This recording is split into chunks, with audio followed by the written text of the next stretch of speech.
A heartless killer hides in plain sight. It's a respected doctor, murdering his own patients.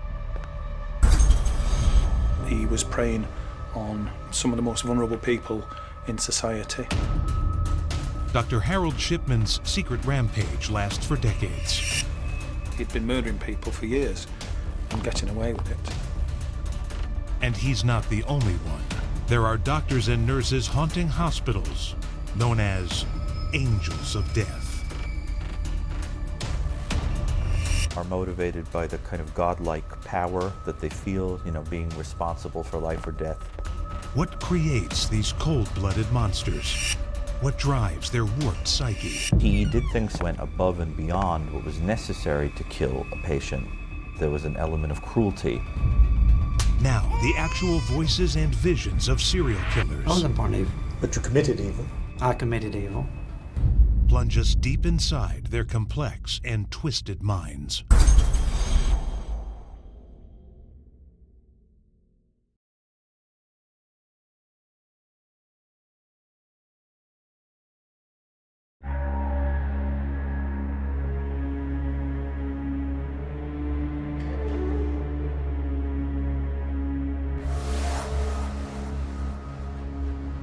June 24th, 1998.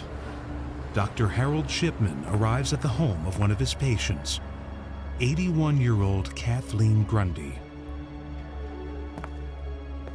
Kathleen has agreed to participate in a medical survey on older, healthy women. It's a terrible decision for the vibrant senior citizen. She's a very busy person, wasn't she? A very busy person, yeah. Well, she did do quite a number of charitable things and also community things.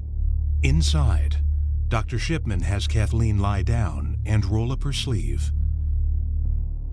But rather than taking a blood sample, as Kathleen expects, Shipman injects her with a fatal dose of morphine.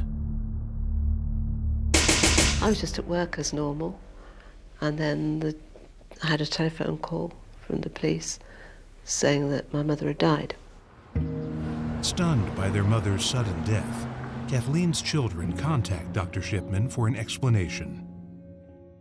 He gave us a death certificate and he said, I've put old age. And we knew perfectly well that that wasn't right.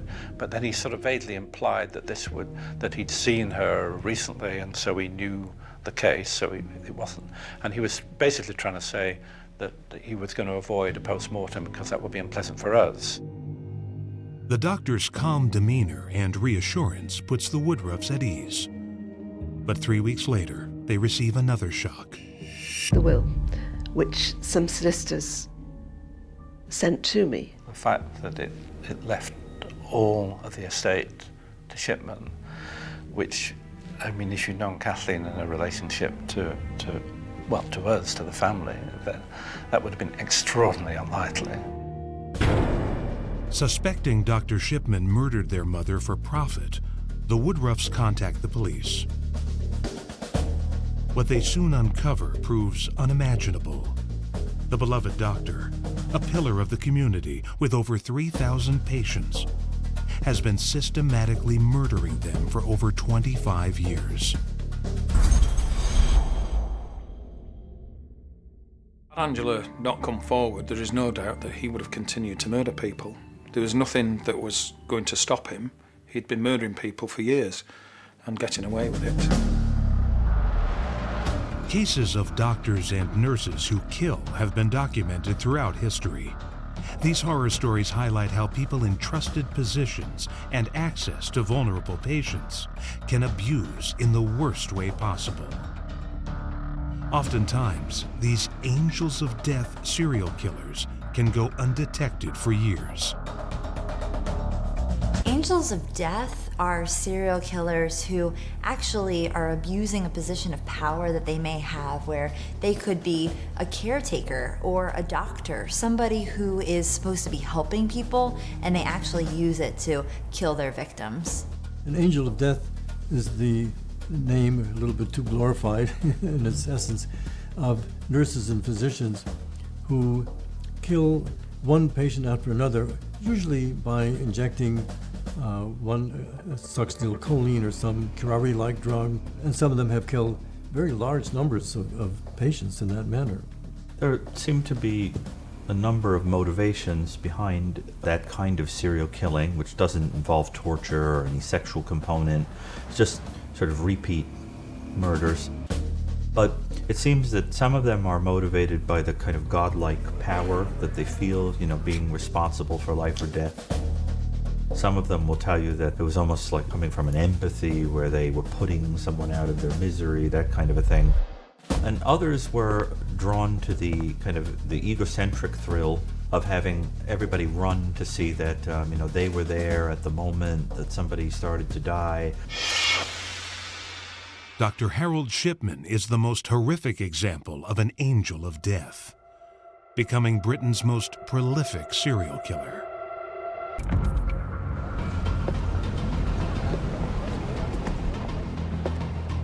Shipman owns his own practice, but specializes in house calls, visiting his elderly and infirmed patients in their homes.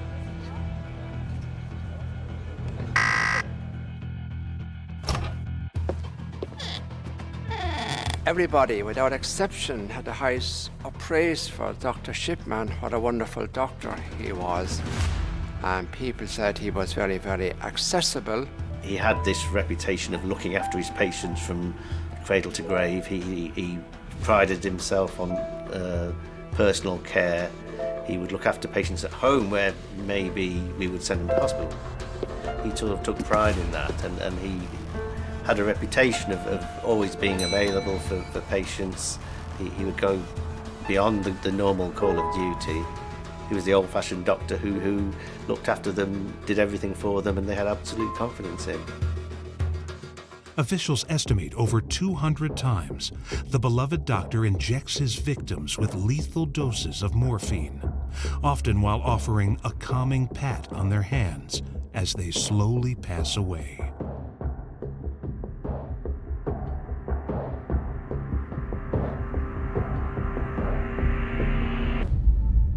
One of the defining features of Shipman is where he didn't choose to strangle them or do something that would be more frightening and painful. Instead, he injected them with an overdose of morphine, where they first went to sleep and then eventually overdosed and died. Predatory, I think, is the best way to describe him. He was preying on some of the most vulnerable people in society. Perhaps most astonishing is that Shipman gets away with it for over 25 years. I think that's an interesting thing. This one piece will make 52 layers. Watch on mobile devices or the big screen. All for free. No subscription required.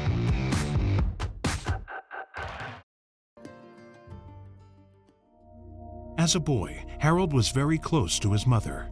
She instilled in him an early sense of superiority that tainted most of his later relationships.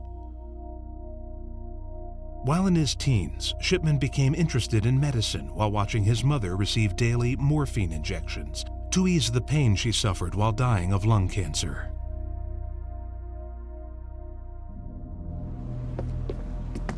One day, when he was 17, Shipman comes home to find his mother sitting in her armchair, fully clothed, dead. Her death has a very traumatic impact. In fact, many of the women Shipman kills are found in a similar manner. Shipman had a passive-aggressive relationship with his mother where he both sought her attention, but he constantly was being rebuked by her, where she would put him off and she would put him down, but he constantly wanted her approval and attention. When he was 17, however, he came home one day and just saw her sitting there dead in her chair. And so that was very traumatic for him because he felt like he was never really able to attain that approval from her, and he no longer had the chance to do it since she had passed away. In 1970, Shipman receives a medical degree from Leeds University. A few years later, he becomes a general practitioner in Yorkshire. Shipman thrives, specializing in pediatrics, obstetrics, and gynecology. In 1975, hospital officials discover he's been forging prescriptions for large amounts of the opiate pethidine for his own personal use. Caught red-handed, Shipman has no choice but to resign, pay a small fine, and enter a drug rehab program.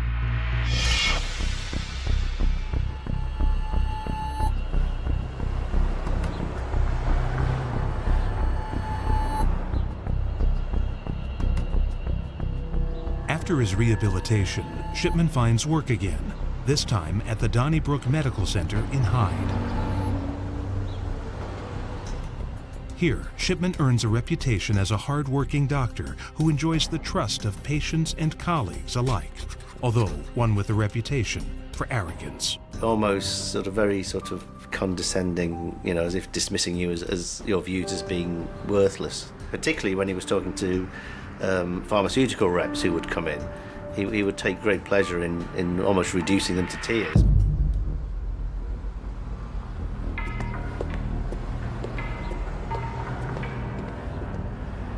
It's not known when Shipman starts killing his patients, or exactly how many die at his hands.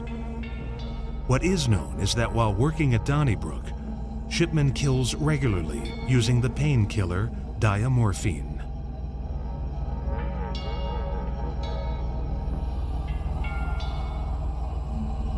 To destroy any evidence of poisoning, Shipman urges families to cremate their relatives. In a large number of cases, he stresses that no further investigation of their deaths is necessary. In situations where they do raise questions, Shipman provides computerized medical notes that corroborate his cause of death pronouncements. I find all of his behaviour that's subsequently come out as almost incomprehensible, really. It goes against all our sort of ethics and morals of why we do the job, really. After 15 years at Donnybrook, Shipman leaves to open his own practice. The Angel of Death's murder rate accelerates, and the killings become more and more brazen. But before police can end these murders, they must first recognize there's a serial killer at large. How can they catch a murderer who has totally covered his tracks?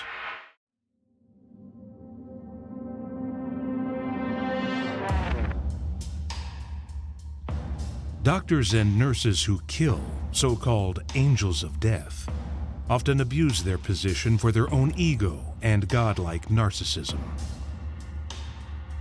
History's most horrific example is Dr. Harold Shipman, who is reported to have murdered more than 200 of his patients. A series of killings lasting more than 25 years.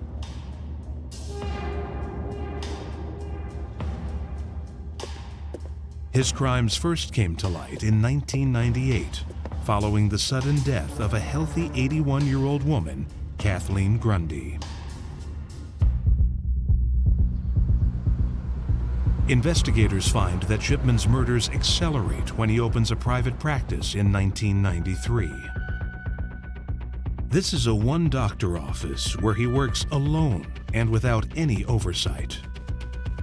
No one is there to notice Shipman's death rates and prescription rates are extremely high.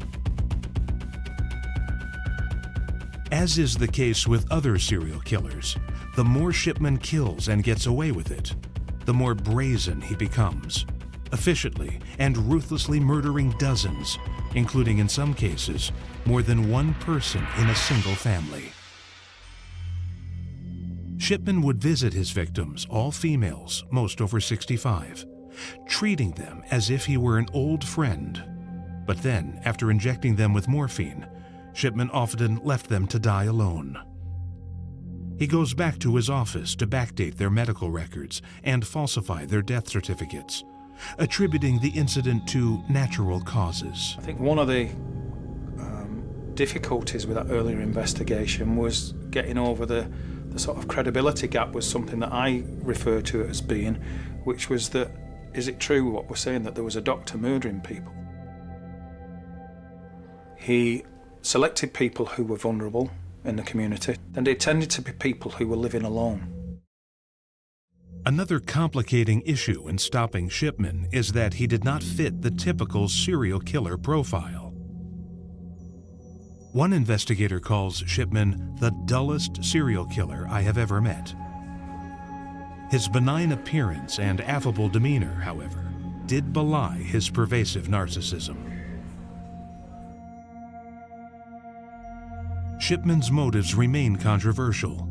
While some experts speculate he was seeking to avenge the death of his mother, others suggest it was euthanasia. Some believe there were financial motives, and others say it was for power and control. For a lot of these angels of death, there is a literal God complex that they have where they want to feel like they have the ability in their control to actually give or take life. And so for them, they may choose, well, this person will live and this person will die.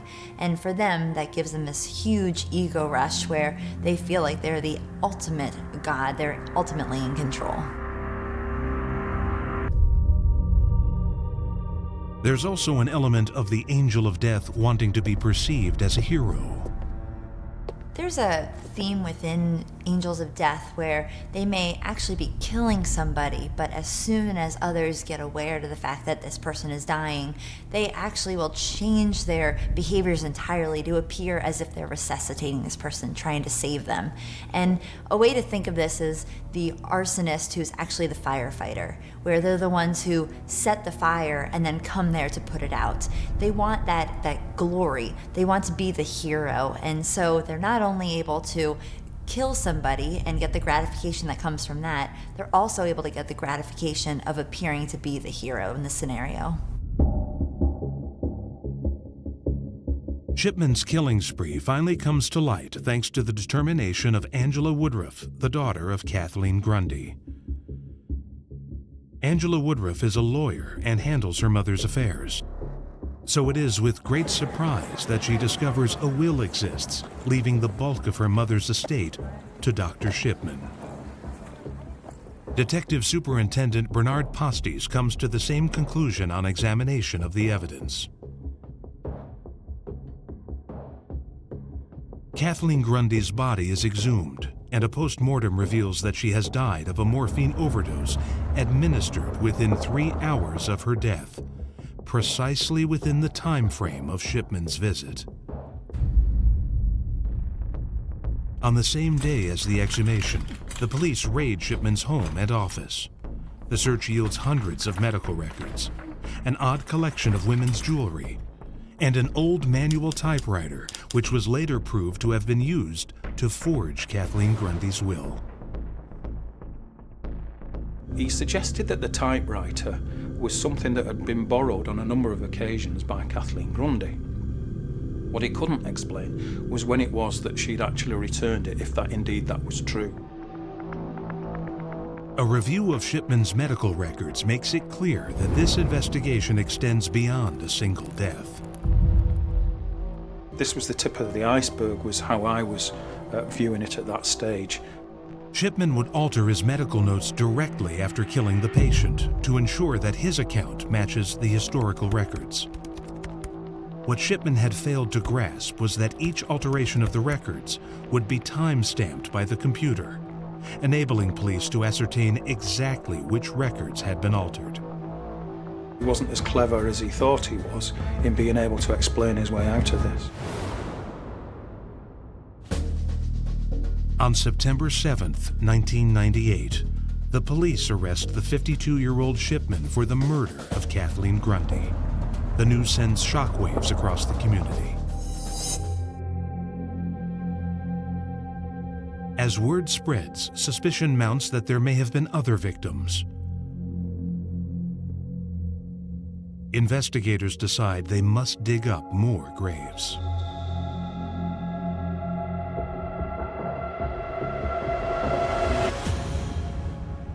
Personally, it took a great toll on me.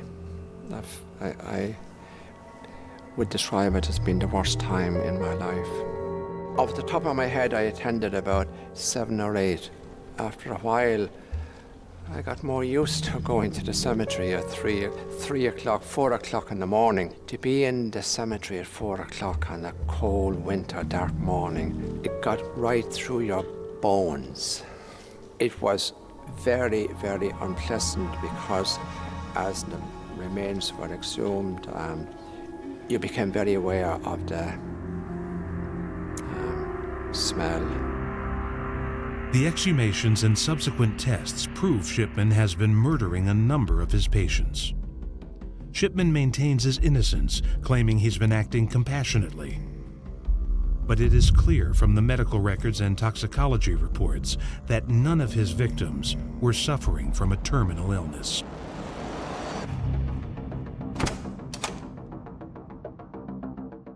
The police eventually charged Shipman with 15 individual counts of murder, as well as 1 count of forgery.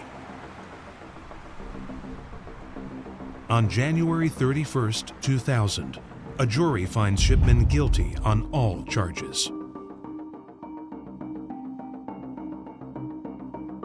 Relatives of Harold Shipman's victims left court tonight knowing that one of the most dangerous men seen in Britain during the last century had been permanently removed from society. Sadly, nothing that's happened here, nor can happen in the future, can bring back my mum and all the other victims. I think it was mixed emotions. It was, again, satisfaction that he'd been convicted and been convicted of every one of the counts in the indictment.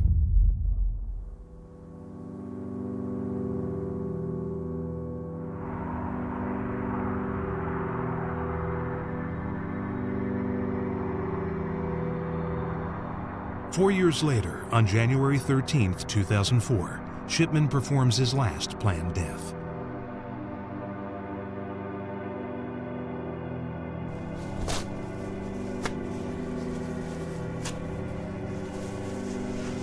Alone in his cell, Shipman uses bed sheets wrapped around his neck and tied to the window bars to hang himself.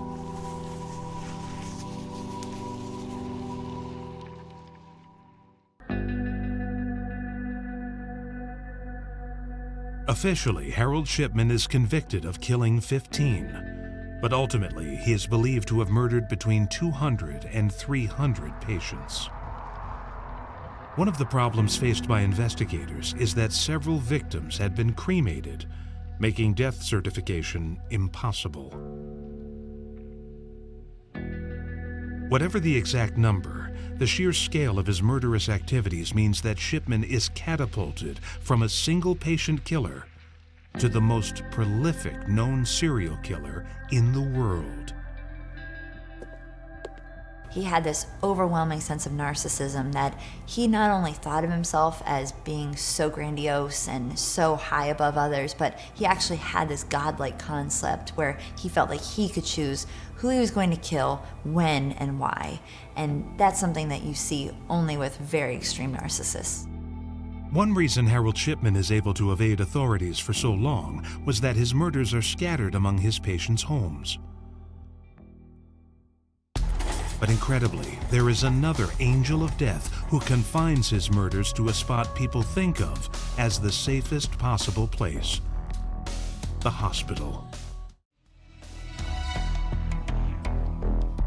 Harold Shipman is a trusted family doctor who has been killing patients to experience a godlike thrill. Another angel of death is only a hospital orderly, but he gains enormous power by deciding who lives or dies.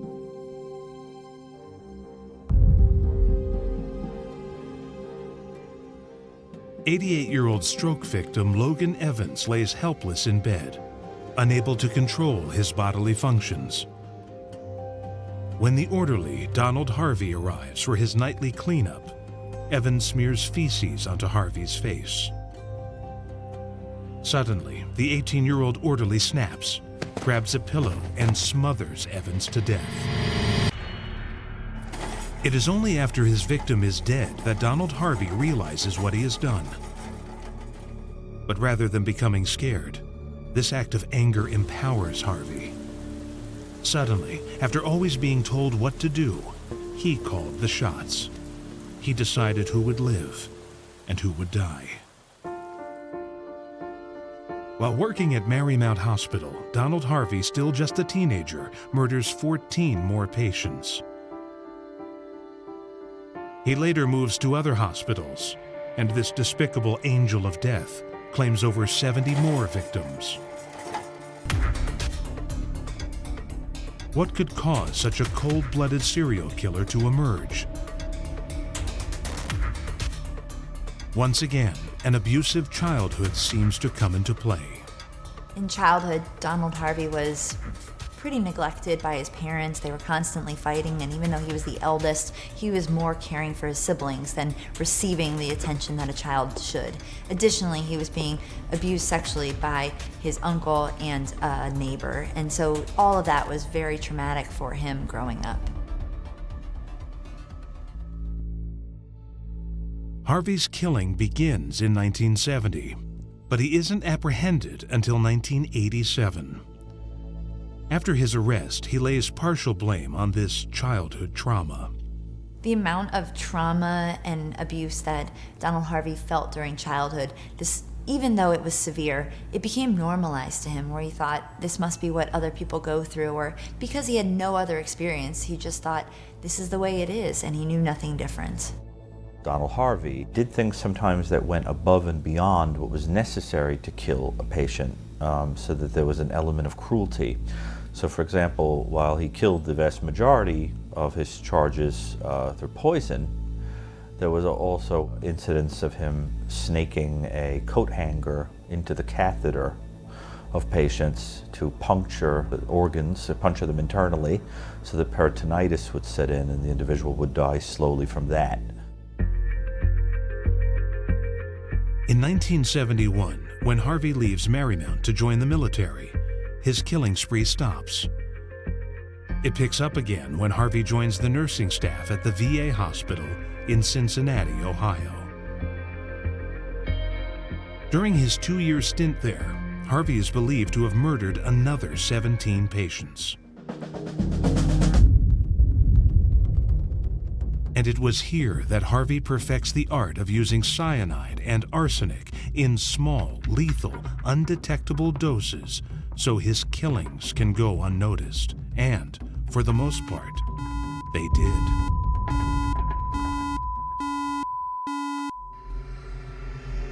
No one who comes into contact with him knows the demons that lurk beneath his skin. The power over life and death goes to Harvey's head. One commonality between the angels of death and other types of serial killers is the fact that they have a strong need for power and control. It's ultimately the most defining feature of the angels of death. Harvey's killing spree at the VA hospital comes to an end when officials discover a gun, books on the occult, syringes, and slides of human tissue in his hospital locker. But rather than firing him, they let him resign, enabling Harvey to move on to another job, this time at nearby Daniel Drake Memorial Hospital. Just 6 weeks into his new position, the self-described Angel of Mercy strikes again. Harvey feels unstoppable. It's easy to imagine how addictive it would be to be able to take someone's life, get away with it, and then be able to do it again and again and again, and the high that might come with that, and also the empowerment with every single time you do it, getting away with it. In a span of 5 months, Harvey kills 6 more patients without any remorse and without leaving a trace. But eventually, in March of 1987, an autopsy is performed on a victim.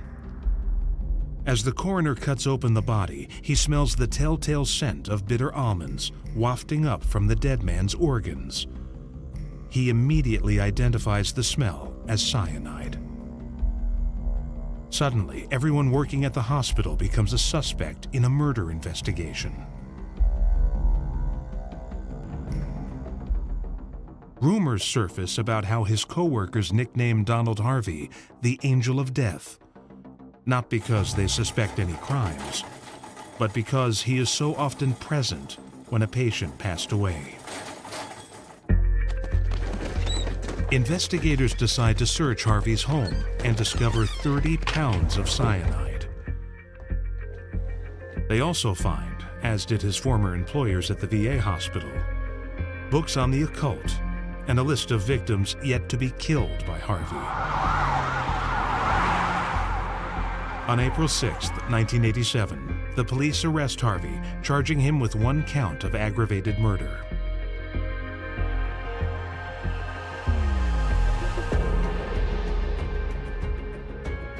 When they ask him if he had killed others, he simply nods. He doesn't know the exact figure, maybe around 70.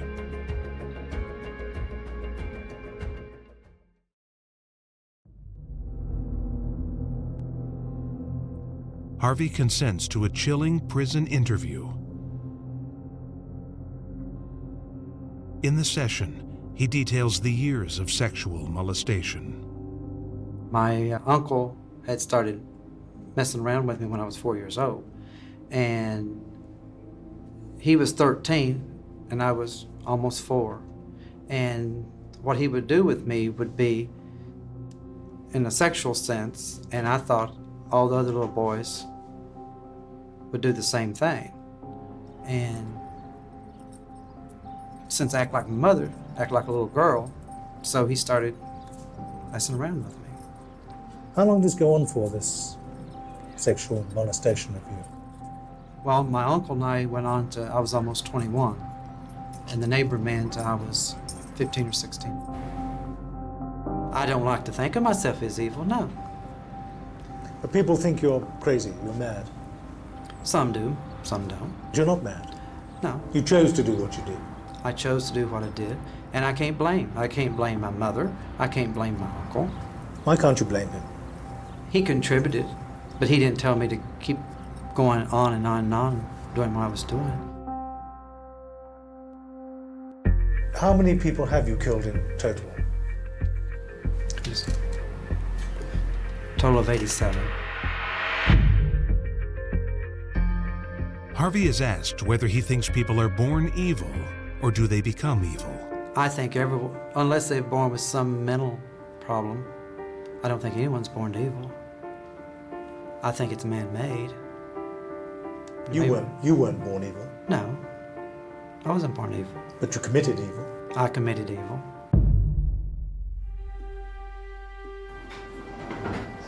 In exchange for escaping the death penalty, Harvey pleads guilty and confesses to 13 killings. He is sentenced to 28 life sentences. A lot of times guys come up to me and say, well, I tell them I'm in here with you. I mean, you know, in the pod where I live. And they say, oh, he's evil, he's a monster. Because they immediately think once you leave the street in cuffs, they think you become something else. But very few people kill 80 people. What you did was monstrous. That we know of. There's others out there. I'm not the only one, by a long shot. On March 30th, 2017, Donald Harvey is found beaten to death in his prison cell. As horrific as his crimes appear, there is another angel of death that eclipses all others in the unspeakable brutality of their serial murders.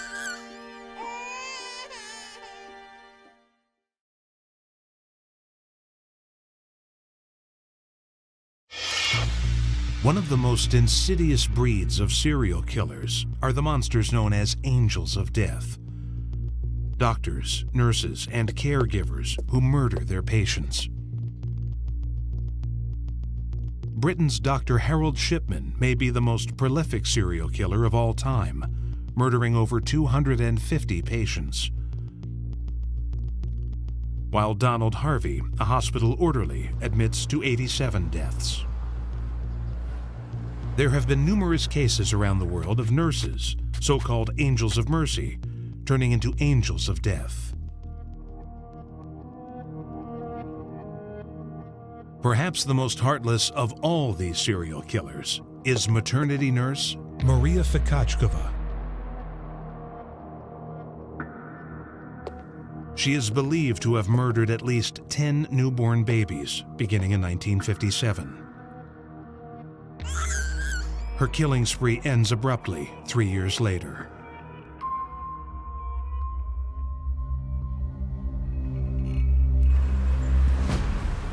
February 23, 1960.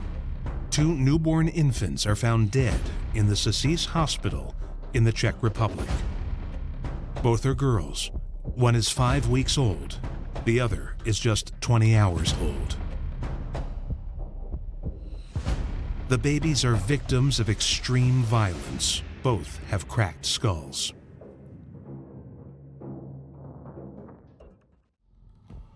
Four days later, Maria Fikachkova is arrested for the crimes, and the 23-year-old nurse gives a gruesome confession and reveals a troubling past. She grew up in Psyche. Apparently, her father was abusive to Marie and her mentally challenged brother, and she often fought with her mother. But despite this difficult childhood, in 1955, Marie enters nursing school and is considered an excellent student with a bright future. Her school records give her a glowing report. Maria Fikachkova has completed all the prerequisites for her chosen profession. She will be a good, conscientious nurse and a reliable caregiver for babies. She is capable of handling responsibility and can work well independently.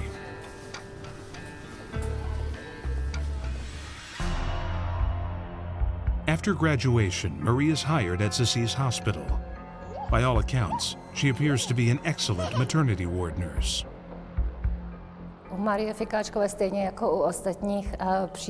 Like with other serial killer cases, Maria Fikachkova's peers were taken completely by surprise.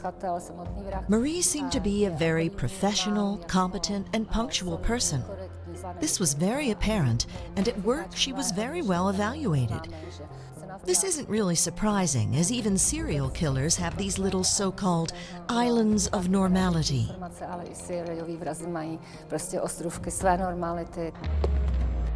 With her shocking confession, she recounts the numerous horrible crimes she's carried out over the years. She even poses for photographs, demonstrating how she murdered the infants. Before killing the last 2 babies, named Prosser and Hamelbauer, I had beaten another 10 children who died as a result of my beatings. I want to add that I remember some of the names of the deceased children, and I gave those names to the prosecutors, but many of the names I don't remember. She describes her first murder in 1957, 3 years before her arrest. I don't remember the name of the baby or the mother, but I clearly remember beating the infant in the chest and head. That is what killed the child.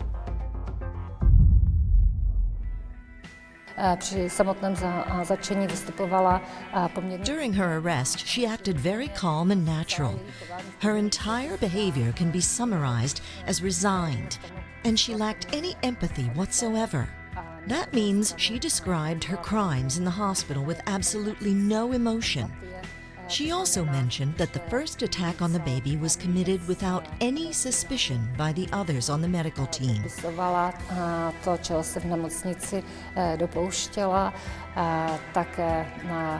She understood this as a clear indicator of not needing to worry about getting caught, and she could just carry on with what she was doing.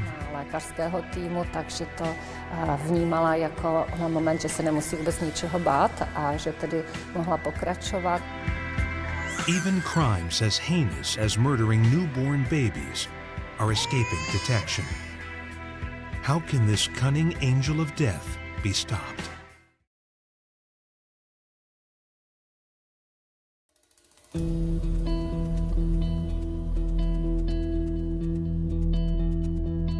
In Psyche Hospital in the Czech Republic, a seemingly kind and compassionate maternity nurse named Marie Fikachkova is actually a serial killer.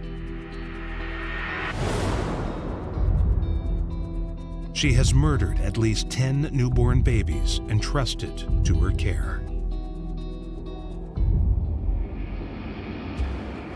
In her chilling confession, she details how she killed 2 infants on the same day, February 23, 1960. On February 23rd, around 11 a.m., I was in the maternity unit where I was ironing diapers. Hannah Hammelbauer was laying behind me. She was about 6 weeks old. She was crying, and it made me angry and nervous. That's why I turned and slammed her in the head, and with my hand slightly closed. I did it because I was upset and very stressed.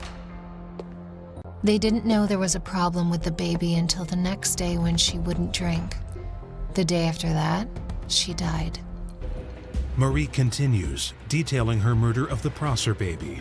The newborn is just 20 hours old.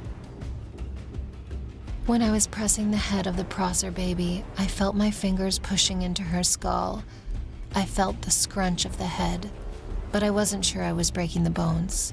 But I was aware that after this push, she stopped crying, but she had to die. Na případu Marie Fikáčkové je zajímavé zaprvé to, že byla velmi mladá. Maria Fikáčkova's case is interesting because of her young age when she was committing her crimes. Also, the fact that she was committing these crimes on newborns. That is really atypical because killers in the Angels of Death category usually focus on old people nearing the end of their lives, usually suffering some terminal illness. Their motives are usually considered to be helping the victim. But in time, we discover that the real motivation is in power and control over the victims. She was beating the babies, beat them with her fists, beat them on their chests, beat them to their heads. When police arrest Maria Fikáčková on February 27th, she reacts calmly and says she is actually relieved at finally being caught. The motive for Marie's serial murders is never clear. In her own confession, she claims she developed temporary feelings of pedophobia, the hatred of children, during her menstruation periods. Court psychologists declare Fikáčková to be sane, but they acknowledge she is prone to depression, hysteria, and uncontrollable outbursts of anger. On October 4th, 1960, Marie Fikáčková is sentenced to death for the 2 murders in February of that year. The courts are never able to confirm the earlier killings. On death row, Marie writes a letter to her mother.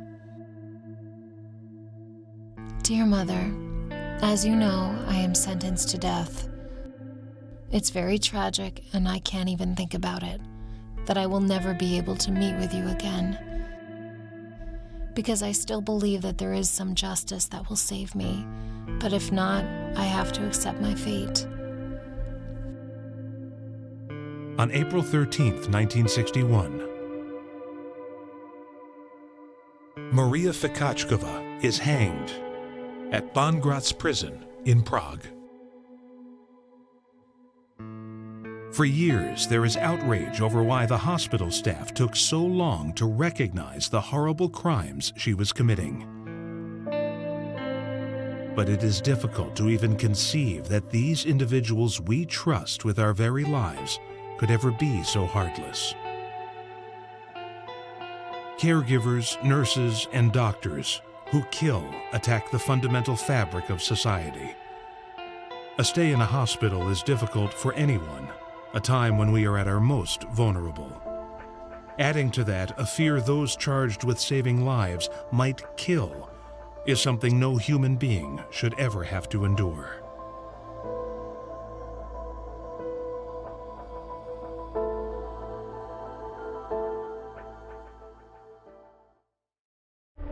They are the most extreme killers in the annals of crime.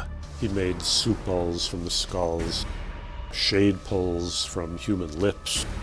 He made a belt out of female nipples. No predator is as depraved or bloodthirsty. For someone like Jeffrey Dahmer, who received such gratification that he continued to do it over and over and over again, and likely would have done it forever. They are driven by the darkest impulses and willing to destroy life to satisfy their compulsions. There were certain necrophiliac sex killers who would murder victims and keep their corpses to perform sexual acts on until the corpses had reached an advanced state of decomposition. These cold-blooded monsters are disconnected from reality, resorting to unspeakable acts to obey delusional orders. His neighbor's dog was possessed by a demon and instructing him to go out and kill people. What causes such a murderous defect in the human psyche? Every now and then, a killer will come along whose crimes seem so monstrous that they seem like these supernatural creatures. Now, the voices and visions of serial killers. I'm not quite sure when I strike again. Take us deep inside their complex and twisted minds.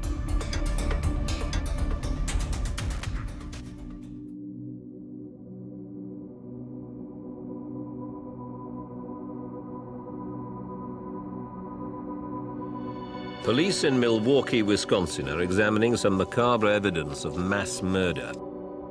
Parts of human bodies have been found in a flat in one of the city's slums, an acid bath containing human remains, and photographs of dismembered corpses. July 22nd, 1991. Milwaukee police raid the apartment of 31-year-old Jeffrey Dahmer. Police think they may be the remains of 15 victims of yet another so-called serial killer. Jeffrey Dahmer is the now infamous serial killer known as the Milwaukee Cannibal. From 1978 to 1991, he follows a terrifying pattern of picking up, charming, raping, and murdering young men. Dahmer's first kill comes in 1978. He picks up a hitchhiker named Stephen Hicks. After some beers, they have sex. But when Hicks wants to leave, Dahmer smashes his skull with a barbell. He then dismembers the corpse and stores the remains in the crawl space under his house.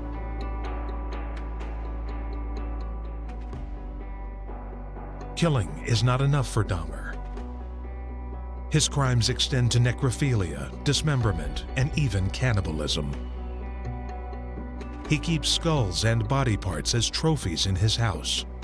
His ultimate plan is to build a shrine with the bones of his victims. For someone like Jeffrey Dahmer, who not only killed but cannibalized his victims, he received such gratification from that he continued to do it over and over and over again, and likely would have done it forever until he had been caught. Crime reporter Annie Schwartz writes a book about the murders, and she vividly describes what police find at the crime scene. The crowd parted to make way for Milwaukee County Medical Examiner Jeffrey Jensen's white station wagon. In the apartment, Jensen went on about the business of rounding up the various body parts. He took the 3 plastic bags containing human heads found in the top freezer portion of the refrigerator and put them in another freezer. Dahmer had a separate waist-high freezer in addition to the one that connected to the refrigerator. Jensen then took the head Mueller had seen in the refrigerator and put it in the separate freezer with the 3 heads. He noted that next to the head in the refrigerator was an open box of baking soda and some ketchup and mustard. As his killing progresses, Dahmer attempts to create obedient zombies by drilling holes in victims' heads and pouring in caustic chemicals. The escape of a potential victim eventually leads to the apprehension of Jeffrey Dahmer. Dahmer confesses to killing 17 men, but he pleads not guilty on the grounds of insanity. He claims to be psychotic. The psychotic serial killer is somebody who's suffering from psychosis, which is a break from reality and having a lack of understanding what's real or unreal. and yet being able to commit these serial murders despite their psychosis. There are several manifestations of psychosis, such as having thought disturbances, hallucinations, or even just not understanding that what they're doing is occurring in the real world. They may think that they are told to do something, let's say kill someone, because they're hearing voices, or they may see something that's not there and choose to act upon it or kill someone because of it. Snap, a break from reality, a loss of understanding and perspective as to right and wrong, being driven by a passion that one cannot control, a psychotic break. So for that instant, when this individual engaged in behavior, he lost complete control of what he was doing. It's common for serial killers to claim to be psychotic. It's often an attempt to escape the death penalty or serve their sentence in a mental hospital instead of a prison. From a legal standpoint, we get into the area of competency. And what that means in a court of law is whether or not someone understands and appreciates what they did, and most importantly, whether they knew it was wrong. And that's a decision that oftentimes is made by a judge. After a 19-day trial, the jury returns the verdict. Jeffrey Dahmer is found to be legally sane and therefore guilty. He receives 16 life sentences, but is beaten to death in prison by a fellow inmate in 1994. So was Dahmer able to understand right from wrong? He carried on what seemed to be a normal life. I don't think that any of us really knew how big this story was. When I got the phone call, all I was told was that some officers had found a head in a refrigerator, and that he had obviously been killing men and kept some of their body parts. That's all I knew. And I got all the way out there and there was nothing there. It was really quiet. I asked a couple of the cops that were there, what was going on, and they just shook their heads. And eventually I was told that, that was what was happening. I went back around the front of the building and was allowed in by one of the residents. I ran upstairs and got in the apartment. Everyone always wants to know if, what it looked like, and it doesn't look like a dungeon, it doesn't look like a chamber of horrors, it looks like a regular guy's apartment. Jeffrey Dahmer, a serial killer, someone who for an extended period of time creates a fantasy world in which they are enjoying themselves. They are thriving in that fantasy world, still very often able to function in normal society as a regular person. They live in reality, then they exit reality and enter this world that they've created, which could be driven by so many different factors: sexual frustration, cannibalism, pornography, things of that nature. There are some individuals who are psychotic in nature, who are being told by a voice outside of themselves to go and kill somebody, but they may be, again, engaging in that act to fulfill that fantasy, whatever that fantasy is, of how to strangulate the person or how to hang them from a beam in the basement while they watch. And they may exact pleasure from that, both sexual pleasure and gratification, that they are able to control the life of somebody, which gives them an immense amount of power. That I have the power to control whether you live or die, and they will watch them die. Are these monsters crazy, or is there a clear motive, like a sexual craving or a need for power and control? The question of whether these extreme killers are legally sane is a long-standing debate.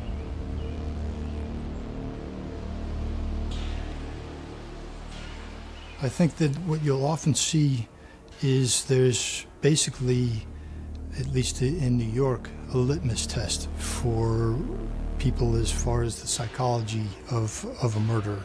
And basically what that is does the person know that he's doing something wrong? And he could be talking to the moon. He may seem to think that he's a Martian or Napoleon Bonaparte, but if he kills somebody and then he lies about it, and then he hides the murder weapon, and he conceals the blood and he bleaches the floor, he knew what he did is wrong. So that's our litmus test. Sex and torture are common elements of serial murders. But with psychotic killers, these components are not always involved. Like in the gruesome case of Ed Gein. It was a crime that shocked the small town of Plainfield, Wisconsin, and the country. Edward Gein, accused of killing a woman, then gutting her body like a slaughtered deer.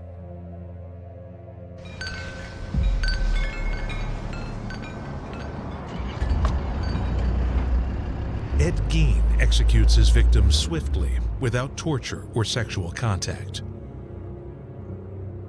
He eventually confesses to 2 murders, but it's unknown just how many people he kills. These crimes originate from an unfathomable darkness, a depravity that earns him the name the Ghoul of Plainfield.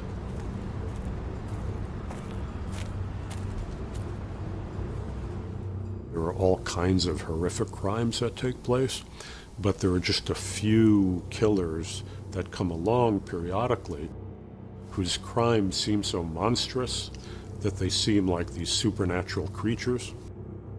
Ed Gein was a necrophiliac serial killer who lived and operated in Wisconsin in the 1950s. The repugnant nature of his crimes horrify and shock puritanical America in the 1950s, and truly leaves the small town of less than 700 residents with more questions than answers.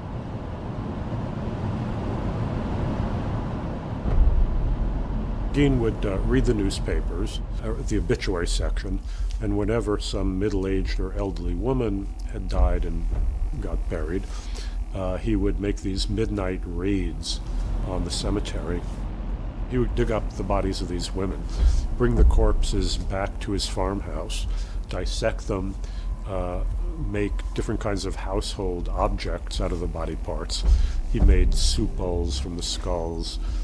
He made shade poles from human lips. He made a belt out of female nipples. He would upholster chairs out of their flesh. But very, very notoriously, he flayed the corpses and fashioned them into a skin suit, and he would dress up in this skin suit and pretend to be his own mother.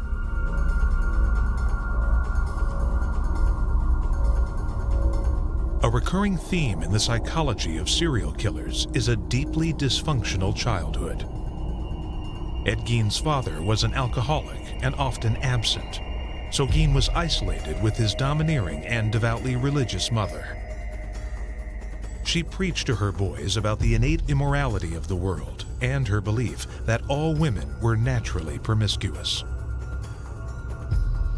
Ed Gein was interesting also insofar as he had a pathological attachment as a schizophrenic young person to his mother. And when the mother died, it's then that he embarked on his career of doing these terrible things, as though he was now reattached to his mother. His mother hadn't really died, even though she was actually a very wicked person to him, and she was very cruel to him. But nevertheless, it was the only human tie that he had. Ed Gein, who was this kind of bizarre, quasi-psychotic, inadequate personality trying to create this suit. But he was also, when analyzed by professionals, was also found to have distinct psychopathic features mixed in with the psychotic qualities. Gein is apprehended after abducting and murdering Bernice Worden. He kidnapped her at the hardware store she owned. Her decapitated body is found in Gein's shed, with her torso dressed out like a deer. Gein later admits to making about 40 nocturnal visits to local graveyards in a daze-like state. In 1968, Edward Gein is found guilty of murder, but he's judged legally insane and is remanded to a psychiatric institution where he dies in 1984. Gein's heinous crimes leave a permanent scar on the American psyche. The sensational nature of his acts also fuels a morbid fascination that spawns many books and movies. Ed Gein, who was the inspiration not only for Norman Bates and Leatherface in Texas Chainsaw Massacre, but also the character Buffalo Bill in Silence of the Lambs. One thing that fascinated me when I first began to write about people like Ed Gein was how their stories are immediately turned into different kinds of folk tales and myths. They become these undying, immortal monsters in our collective psyche. Jeffrey Dahmer and Ed Gein's horrific crimes shock their hometowns. But there is another extreme killer who terrifies an entire nation.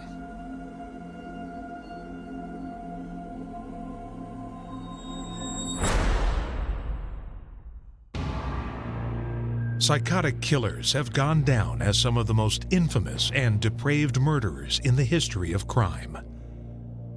Their homicides have included despicable acts like dismemberment, necrophilia, and cannibalism.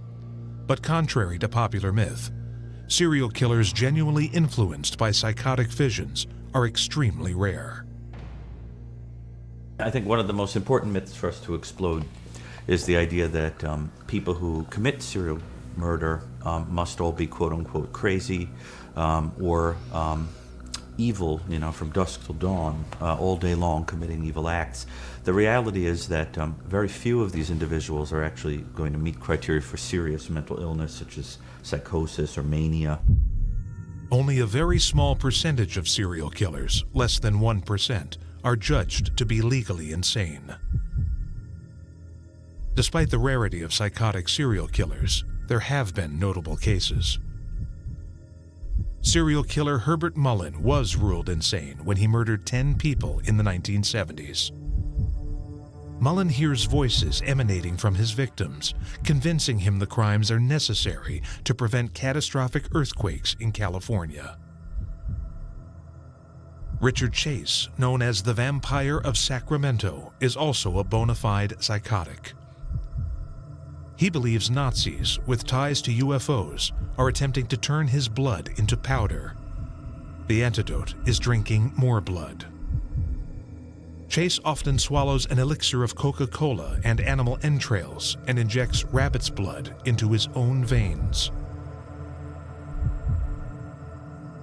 In the late 1970s, Chase horribly slaughters 6 people, including a baby, and drinks his victim's blood.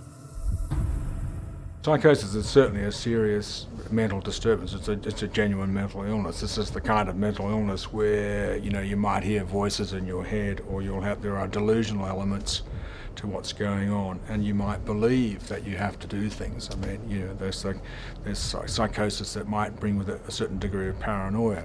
Somebody's chasing me, or I have, God's told me to go and kill a certain kind of class of persons. More interesting question that people often ask is, are serial killers insane?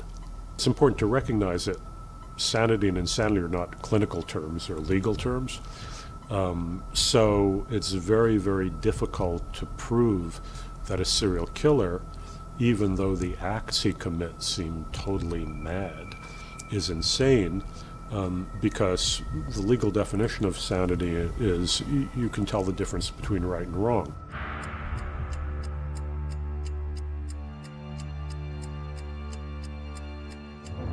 David Berkowitz, the son of Sam serial killer, launched a 13-month reign of terror in New York City beginning in July 1976. Berkowitz used a .44 caliber pistol to kill 6 people and wound 7 more in random attacks. His victims of choice appear to be young women with long dark hair. Donna Loria and Jody Valenti are shot while chatting in a car. Donna DeMasi and Joanne Lomino are victimized while sitting together on the stoop of a house. Berkowitz says the Sam in his nickname comes from his neighbor Sam Carr. He claims Sam is a high demon who transmits voice commands through his dog, ordering the murders. I think that David Berkowitz is quite possibly a revenge-motivated serial killer. I am suspect about whether he really believed that Sam Carr's dog was demonic and speaking to him, and I suspect that he was gaining his satisfaction from taking revenge against women. This was a terribly lonely man. David Berkowitz worked in the post office on the Grand Concourse in the Bronx. It's a huge, beautiful granite building. And here's this man who's alienated, doesn't have a girlfriend. He has this flood of mail that's coming through this building, a tidal wave of human connection. Birthday cards, Valentine's Day cards, love letters. All this human connection is flowing around him, and there he is alone. He's completely alone, and he quite possibly was very angry at all the beautiful women walking past him on the sidewalk on the Grand Concourse. He was going into lovers' lanes and shooting lovers. He was going after pretty women walking down the sidewalk. This has all the earmarks of someone taking revenge against that alienation, against that separation. Raymond believes that, like many serial killers, Berkowitz was faking his psychosis. If you see some of his statements, he was talking about his neighbor's dog was possessed by a demon and instructing him to go out and kill people. It would seem as if all of a sudden these demonic voices ceased upon his arrest and his incarceration, making it somewhat suspect that that's really what it was. I think that you'll often see with serial killers that they will make excuses for their murderous crimes. You'll see them blame it on something or somebody or an entity, make up an entity like Sam Carr's dog. A lot of people would assume that they're all psychotic or crazy, but if you think about it, if you are mentally impaired, it's actually a lot more difficult to function, let alone commit these types of crimes, which leave a lot of evidence behind, which are very difficult to commit, and to be able to do it so often that you're able to gain serial killer status. So if you think about it, it's actually very difficult to be mentally impaired and commit these type of crimes. But that being said, psychopathy is very common among serial killers. Psychopathy is a complex disorder that has been recognized for centuries. They used to call it moral insanity. Back in the 19th century, again, when they had serial killers, and before they had the term psychopath, they were trying to figure out the psychology of these people, because these were people who were very rational and often very intelligent. They were not subject to delusions or hallucinations. They seemed just like you and me, except they had no morality, they had no conscience, they had no ability to empathize with other human beings. They saw other human beings merely as objects to be exploited and used for their own depraved pleasures. In the 1880s, German psychiatrist Richard von Krafft-Ebing wrote the classic textbook, Psychopathia Sexualis. And it is a very, very shocking book in many ways, because Krafft-Ebing is very, very graphic in his description of the kind of acts of the criminals he talks about. And again, some of them, even nowadays, are really beyond the pale. There were certain necrophiliac sex killers, for example, who would murder victims and keep their corpses with them to perform sexual acts on until the corpses had reached an advanced state of decomposition. The book even describes the Jack the Ripper case while the crime is still fresh in the news. The bodies of women were found in various lonely quarters of London, ripped open and mutilated. It is probable that he first cut the throats of his victims, then ripped open the abdomen and groped among the intestines. In some instances, he cut off the genitals and carried them away. In others, he only tore them to pieces and left them behind. He does not seem to have had sexual intercourse with his victims, but very likely the murderous act and subsequent mutilation of the corpse were equivalents for the sexual act. The crimes of Jack the Ripper terrorized London. But a century after his heinous crimes, a new serial killer strikes fear throughout the nation. A maniac known as the Yorkshire Ripper. Many extreme serial killers perform unspeakable acts. A great challenge for investigators, psychiatrists, and the courts is to determine if these murderers are legally insane. To unlock this complex puzzle, they often look to the offenders' childhoods to determine how they became such monsters. Research shows that as children, they often suffered significant abuse, sometimes psychological, sometimes physical, often sexual. There was usually a long history of psychiatric problems, criminal behavior, and alcoholism within the family. Often they might share disrupted or broken childhoods in the sense that their family lives, their socialization patterns are atypical, they're not common. Perhaps family breakdown, family violence, all those sorts of things. Jeffrey Dahmer claims to have been sexually abused by his neighbor when he was 10 years old. His parents were constantly fighting and divorced when he was 17. Both his mother and father moved out, leaving Dahmer alone with his growing paranoia and terrible fantasies. Clearly what's operating there is what we would tend to call these days a paraphilia. That kind of sexual preference may not emerge until the teens, early teens or late teens, and that's partly might be derived from experimentation and so on, and it might also produce different kinds of emotional reactions. So the teenage years, the years when we develop our kind of courtship and our sexual relationships with others, that can be a very disturbing period, and it can of course go awry. Because of their extreme social isolation and general hatred of the world, they often profess to have felt suicidal as teenagers. They display a strong interest in deviant sexuality and are obsessed with violence, voyeurism, and pornography. Their fantasies drive their murderous acts.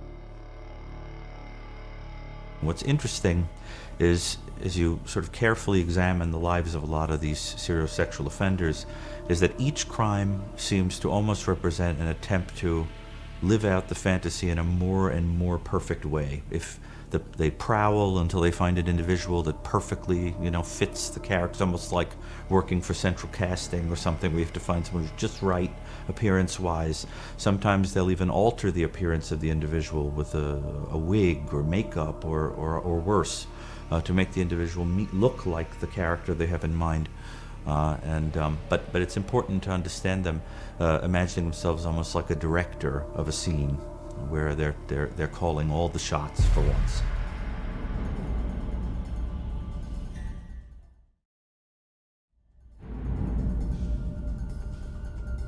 A century after Jack the Ripper terrorized London, a new serial killer strikes fear into the residents of England's northern counties. Peter Sutcliffe's homicidal rage lasts 5 years, claiming the lives of at least 13 women and wounding 7 more. He slaughters his victims with a hammer, chisel, screwdriver, and knives. The crimes earned Sutcliffe the nickname the Yorkshire Ripper.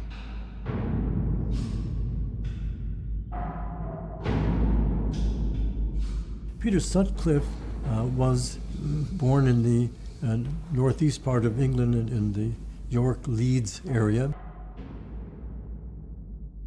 He eventually ended up wanting to kill one prostitute after the other. He was often just at the edge of being captured, but they couldn't quite accumulate enough evidence in the pre-DNA days to certify that he was the person.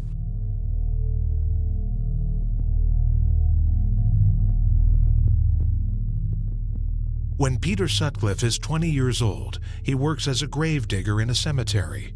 He claims he is driven to murder prostitutes by voices he hears emanating from tombstones. Sutcliffe is a quiet, pleasant, and handsome young man, and no one suspects he is capable of such heinous acts. Sutcliffe develops a loathing and at the same time a fascination with prostitutes. By now he is married and holds a good job as a long-haul truck driver. In 1975, he attempts 2 murders in July and August, but both women survive his hammer and knife attacks. But the voices drive him forward. In October, he successfully kills his first victim. 3 months later, he bludgeons a prostitute and stabs her 50 times. There's no schedule for Sutcliffe's murders. The next is 13 months later. And as time goes on, what happens is that just like someone who's addicted to drugs, there's some evidence that biologically this may be literally true, that the same brain areas that subserve drug addiction might be at play in individuals who repeatedly commit homicide, become addicted to it. They need more and more of a fix, more and more power, more and more of a horrible crime to satisfy that need. Sutcliffe butchers another prostitute 6 months later, but the police investigation gains little traction. Obviously, the people that go to the prostitutes, the punters, as we call them, their clients, they are very, very reluctant to come forward indeed. We don't expect them to be coming forward cheerfully on occasions of this nature. And possibly the third aspect of it is that members of the public, because it's a prostitute, do not feel affected themselves.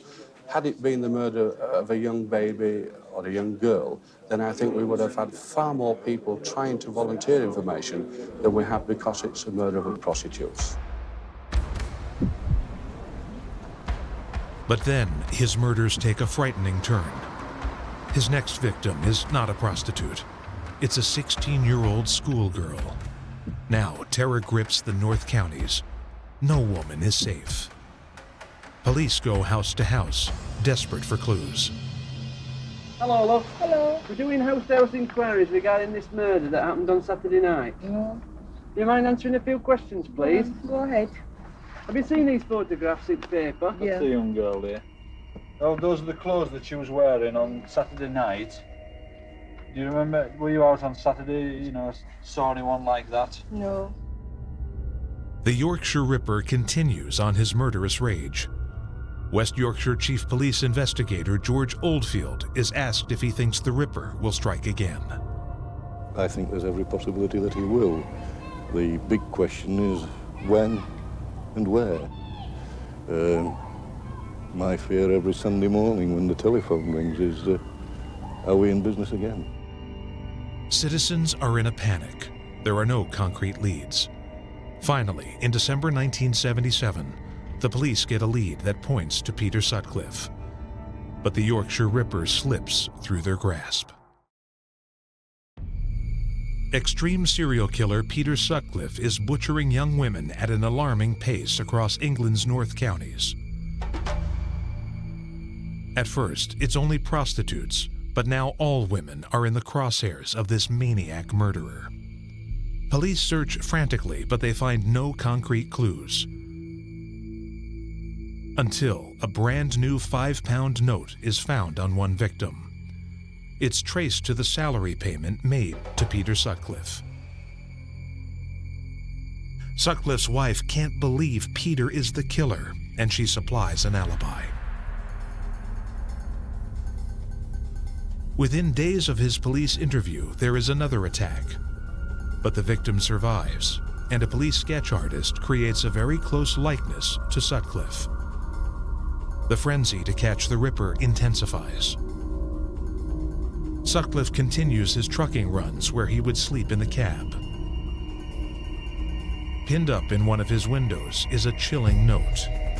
It reads, "In this truck is a man whose latent genius, if unleashed, would rock the nation, whose dynamic energy would overpower those around him.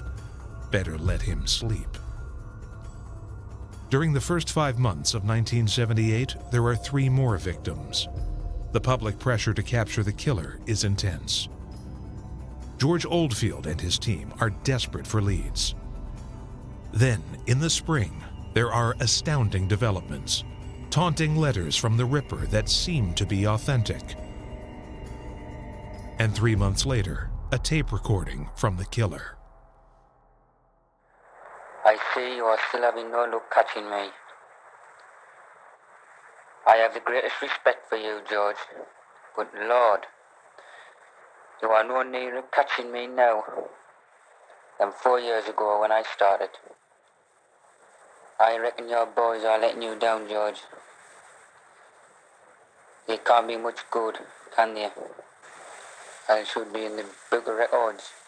I'm not quite sure when I'll strike again. But it will be definitely sometime this year. Maybe September, October. On September 2nd, 1979, another victim, seemingly verifying the warning on the tape. A huge publicity campaign is launched to enlist the support of the public to help catch the killer. A special newspaper is printed and delivered to over 1 million homes. And a tape is broadcast with a plea for assistance.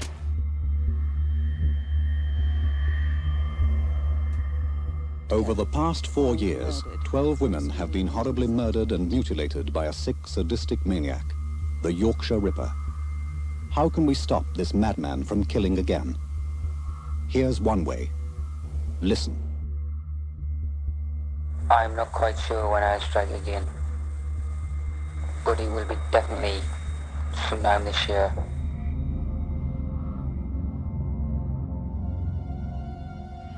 Have you heard that voice before? At work, or in a pub, club, on a bus, or in a queue? Think. Do you know somebody with a northeastern accent like that, who lives in the Leeds, Bradford, Manchester, Preston, Halifax, or Huddersfield areas? Or who travels there from your area? If so, phone your local police. The case now gains worldwide attention and leads pour into the police. More than 1 million man-hours are devoted to analyzing the clues. The pressure and immense workload leads to 8 divorces within the Ripper squad. Hundreds of wives report their own husbands as the Ripper. But in the end, it's determined that the letters and recording are a hoax. The Yorkshire Ripper remains on the loose. Police have spent thousands of hours chasing leads on the Yorkshire Ripper, only to discover the letters and tape recordings they're analyzing are just an elaborate hoax. Meanwhile, to help avoid capture, Sutcliffe decides to change his murder signature and starts to kill by strangulation with a rope. 2 more victims up the Yorkshire Ripper's death toll to 13, with 7 more brutally attacked. Then finally, on January 2nd, 1981, police find Sutcliffe parked with a prostitute. He slips behind some shrubbery, claiming he's urinating. He tries to hide his weapons, but on questioning, he's caught in several lies and arrested. At the police station, he faces intense interrogation, and he says, "You think I'm the Ripper, don't you?" Detective Sergeant Des O'Boyle says, "Well, what about it?" There's a long pause, then Sutcliffe says, "You're right. It's me." At his trial, Peter Sutcliffe is found guilty and sentenced to life in prison. But shortly after his conviction, prison psychiatrists examine the killer and declare him legally insane. He's then transferred to Broadmoor Hospital to serve his sentence. Peter Sutcliffe's father never understands what drove his son, and he grieves for the victims and their families. Our hearts go out to all the families of the victims, whoever they are, wherever they are. We must carry that burden, as well as Peter, for the rest of our lives. After all, he is my son, and I want every father in the country to be glad that it was my son and not theirs.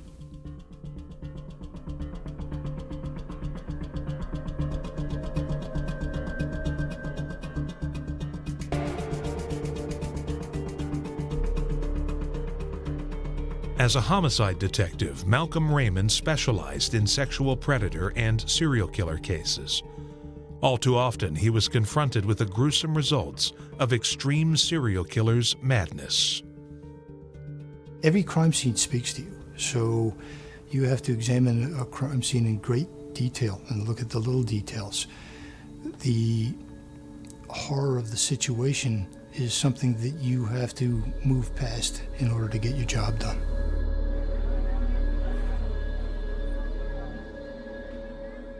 You're not a robot. You know, you do feel these things, and they're absolutely horrifying scenes. And I think that what happens is you'll think about it later. That'll come back to you later. When you're at the crime scene, you have a job to do, and it's a technical job, so you have to move past that. You have to grit your teeth and get past that, and then you deal with it on a personal or emotional level later on. And being at a crime scene is so much more intense. You can look at pictures or films, but when you smell it, when you get the smell in your hair and your suit, when you're stepping over brains and blood, trying not to get it on your shoes, when you're staring at a dead body and the lifeless eyes are looking back at you, it's a surreal life. Raymond speaks for all police officers who track these murderers, describing the importance and the difficulty of apprehending these monsters and the satisfaction of finally bringing them to justice. To get these cases solved, you have to be absolutely relentless. You can't give up. You have to remain focused. You have to be absolutely relentless. When you go down an avenue and it hits a dead end, you got to find another way around it. And you can't give up. You can't throw up your hands because it's up to you. Nobody's going to do it for you. You've got to do it. How satisfying is it when you get it? It's incredibly satisfying. It's God's work. You're giving justice to the dead. You're giving justice to that person's family, to their loved ones. And there's also another effect that a lot of people don't take into account. You're saving people who haven't been victimized yet, people who would have been killed had you not done your job. It's a match made in hell. Serial killers who murder as a team. We have two people who individually might never really commit this kind of crime, but sometimes form this very, very toxic partnership. Sometimes one is the psychological leader, the other a compliant accomplice. That one is the dominant driving force, and the other acting out of love, or is acting out of loyalty or fear. Often, they are a romantic couple, driven by deviant sexual thrills. You find these couples who get into serial murder as a form of a really grotesque, horrific form of sex play to spice up their lives by abducting and torturing victims. So a lot of times these are motivated by somebody trying to have an apprentice in a way where they're leading them on, they're showing them the ropes, and that alone gives them pleasure. They feel good about it. And in some cases, it's because they actually need the help. What causes such a murderous defect in the human psyche? Now, the voices and visions of serial killers take us deep inside their complex and twisted minds.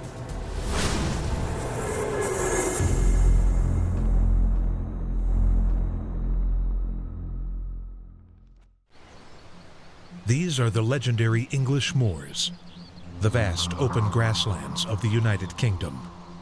Like the remote American deserts, forests, and lakes, these beautiful landscapes are ideal for hiking, camping, and experiencing nature. They are also isolated spots where sometimes criminal acts evade detection and serial killers hide their victims.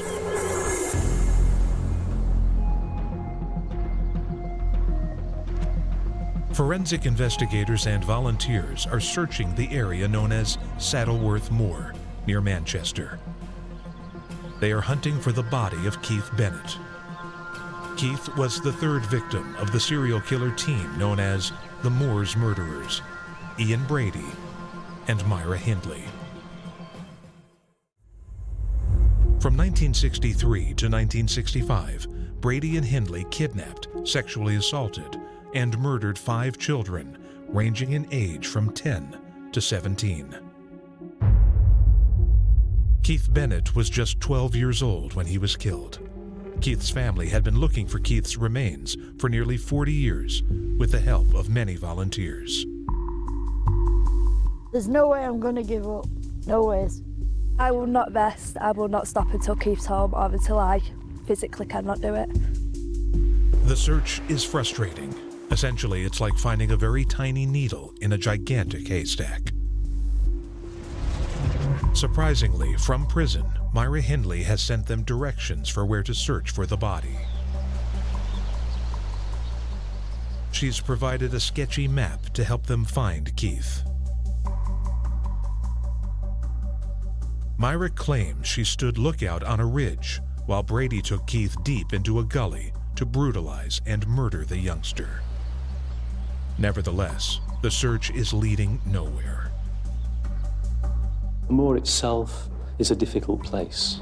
People do not understand that. Finding things up there is hard and difficult, as our task so far has proven. A big change down there. I would think it'd be nearly impossible to remember where you'd buried anything.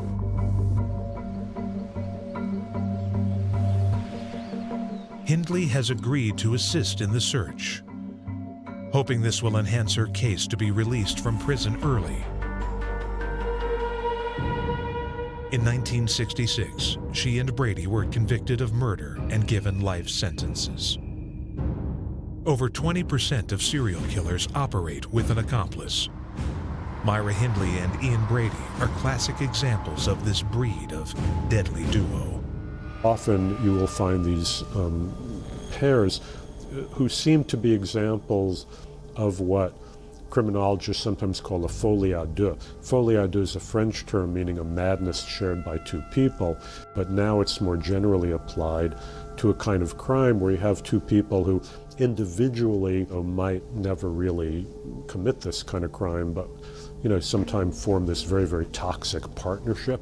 Sometimes there's the main person, such as in the case of Ian Brady, who used his girlfriend, Myra Hindley, to lure children to a very remote place where Ian would then strangle the little child and record the screams of the strangling child on a tape recorder, which he would then use later as a kind of sexual turn-on for him and Myra later in the evening.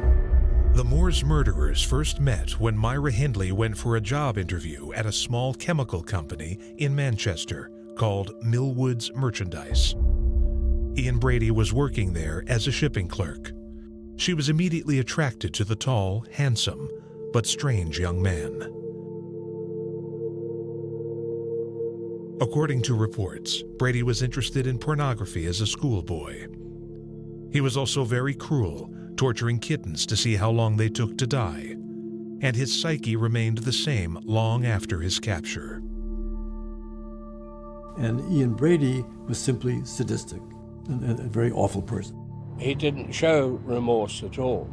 what he did show, that he was someone who was quite determined to do the things he did. He was quite sober in a sense as to what he was saying, and I just felt that he was very ill. For their first date, Ian takes Myra to the movies to see Judgment at Nuremberg, a film about the Nazi war trials after World War II. He introduces her to the writings and recordings of Adolf Hitler, as well as sexual sadistic works of the Marquis de Sade. The couple becomes inseparable. They make a good team. He's socially awkward, but she's just the opposite, and they both share a fascination for sadistic cruelty. In prison, Myra pens hundreds of letters to her mother, along with an unpublished autobiography. And these writings offer rare insight into the minds of a serial killer team. In her writings, Myra claims Ian indoctrinated her for over a year and a half to the idea of her being his accomplice in murder. That does seem to happen often with these team killers, that one is the dominant driving force and the other draws a kind of a sense of purpose, or is acting out of love, or is acting out of loyalty or fear or sort of for the other individual, and so can sometimes be a rather heinous person themselves. In her letters, Myra describes Brady's better side and how she enjoyed relaxing times in the country in places Ian had visited on his motorbike.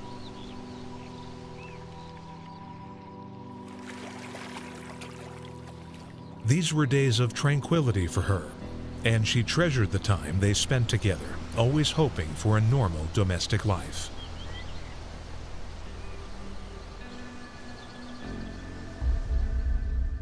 But any possibility of a normal life disappears on July 12, 1963, when Myra offers 16-year-old Pauline Reed a ride in her van. She tricks her into going to Saddleworth Moor to help her look for an expensive lost glove. Ian follows on his motorbike. When they arrive, Ian takes Pauline onto the moor, rapes her, and cuts her throat. Myra Hindley claims she was not present during this or any of the other murders. But despite the claims she makes in these later writings, Myra continues as an accomplice in the next murders. There are some cases of a tag team serial killer group where one person is often leading the efforts and another person is sort of assisting in the serial killing role. So a lot of times these are motivated by somebody trying to have an apprentice in a way where they're leading them on, they're showing them the ropes, and that alone gives them pleasure. They feel good about it. And in some cases, it's because they actually need the help. When you have two partners that are killing together and one is sort of afraid of their cover being blown, you know, so is the other one, what happens is that when the two engage in these acts together, they then protect one another's secret, because if you turn on me, I'll turn on you, and so forth. So you develop a kind of a handshake, you know, that you're going to protect one another's secret. And that creates an intimacy that, in a bizarre way, is almost like a kind of a love for some people. You know, letting that one person in on your twisted secret kind of a thing. 4 months after the murder of Pauline Reed, the couple offers 12-year-old John Kilbride a lift home. But they take a detour to Saddleworth Moor. When they reach the moor, Brady takes Kilbride with him while Hindley waits in the car. He sexually assaults the boy and slits his throat with a 6-inch serrated knife before strangling him with a shoelace. Over the next 2 years, the killer couple murders 3 more children: Keith Bennett, 10-year-old Leslie Ann Downey, and Edward Evans, who was 17. They've murdered someone, life is life. But in her case, it's 5 children. 5 little children. I mean, killing an adult is bad enough, isn't it? But not 5 little harmless children like that. We've had a lot of heartache for a long, long time. And it'll never, ever stop. The heartache never goes away. Myra Hindley always claims she was never there when the children are killed. Although in the courtroom, a tape recording of Myra Hindley shouting at a 10-year-old Leslie Ann Downey not to spit out a gag provides a key piece of evidence in her conviction. Leslie Ann's mother is in the courtroom when the tape is played. She has to endure hearing her baby pleading for mercy and crying for her mom. She couldn't be human to stand there and let a little girl, so innocent, 10-year-old, say, please let me go home to Mummy. And just say, shut up, else I'll give you another go, Dad. Don't get me wrong, I hate him. But I detest her to stand by and let a little girl plead to her. Where was her motherly instincts? And she made a remark in the paper that the only thing she's sorry for that she never had any children. God forbid she did.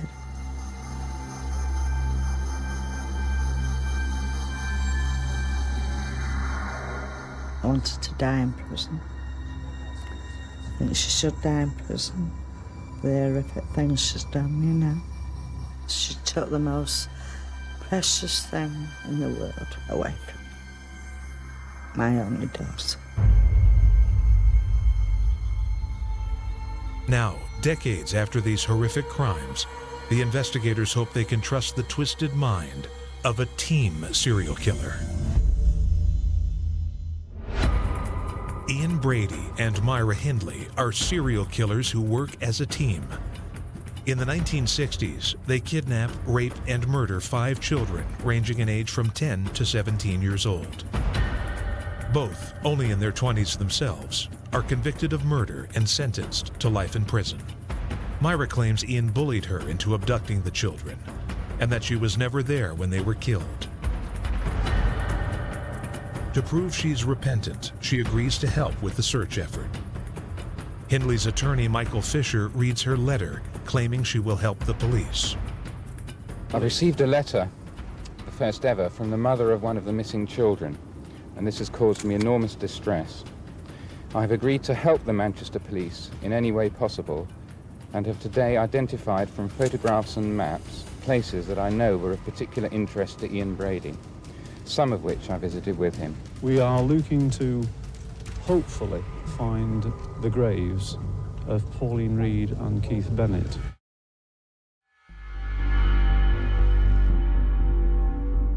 The families and police have been searching for almost 40 years, and now they believe they are finally on the right track. They hope Myra Hindley's guidance has been truthful. In prison, Myra has written hundreds of letters to her mother, as well as a revealing autobiography. At the heart of her autobiography lies her troubled childhood and an abusive relationship with her father. She says she hated him and depicts the man as a violent bully.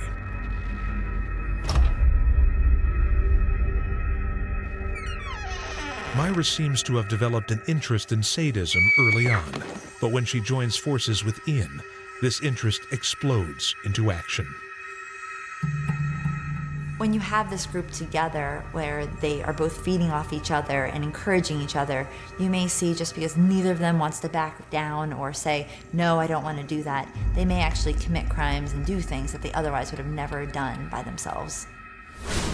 Ian Brady was born in a Glasgow, Scotland slum to a single mother who gives him up for adoption when he is 4 months old.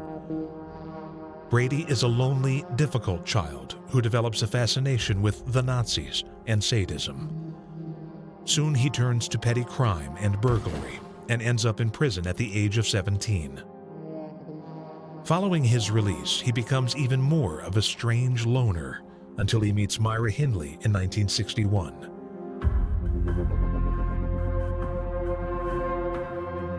His sadistic personality leads him to murder and a desire to document his heinous crimes with tape recordings and photographs.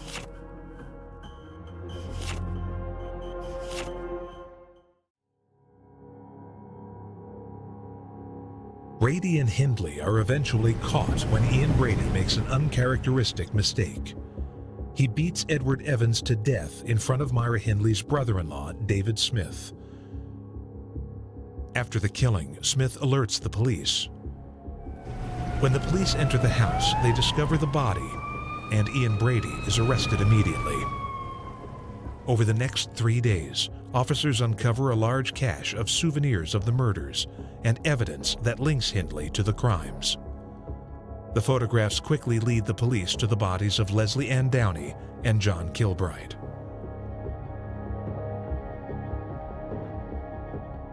The public is outraged over the murders. 24,000 people sign a petition demanding the couple be hanged.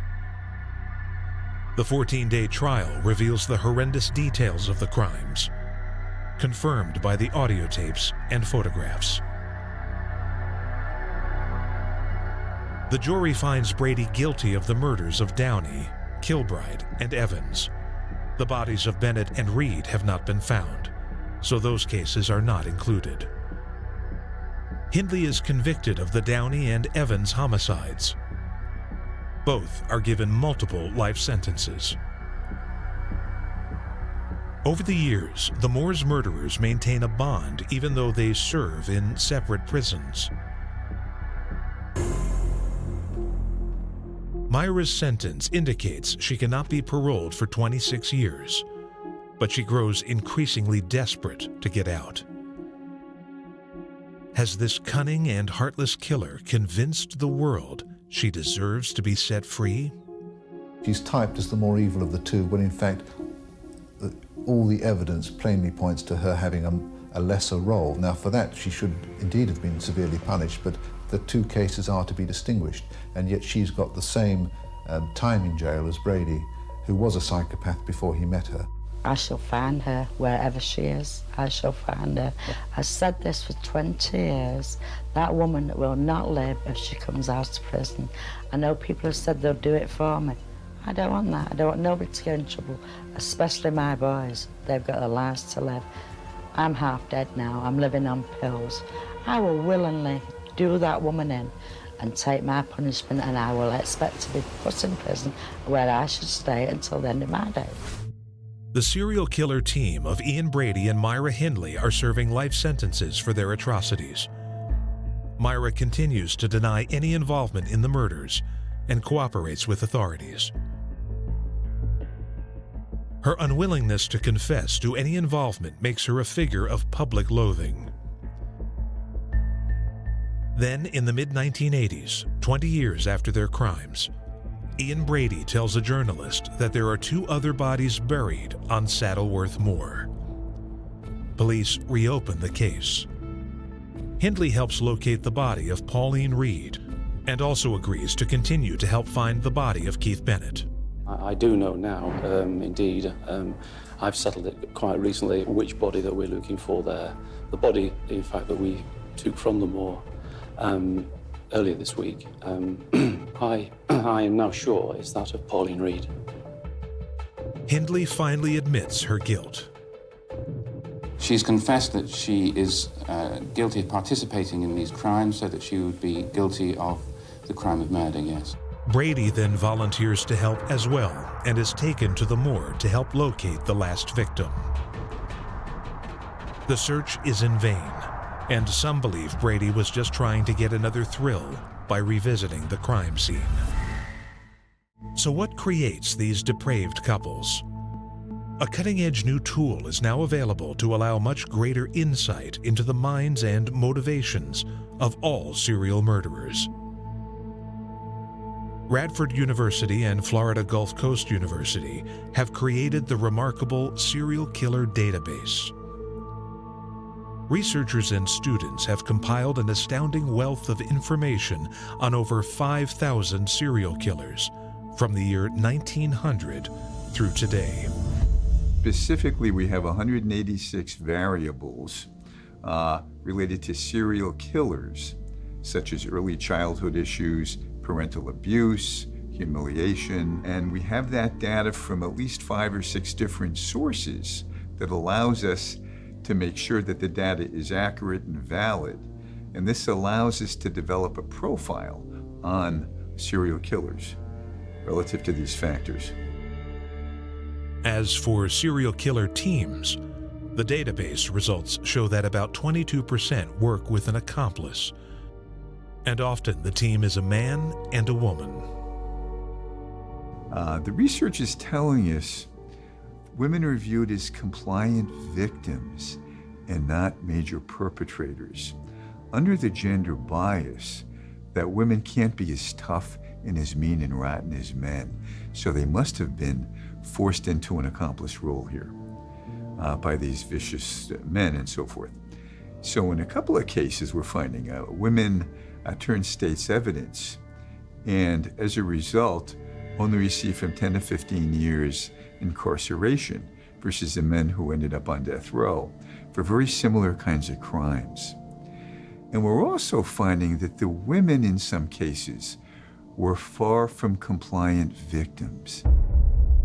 The database reveals interesting facts about the relationship between killer couple Charlene and Gerald Gallego.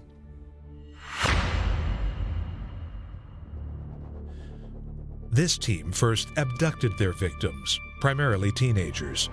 Most were kept as sex slaves before they were killed. The total count is 10 teenagers who lost their lives.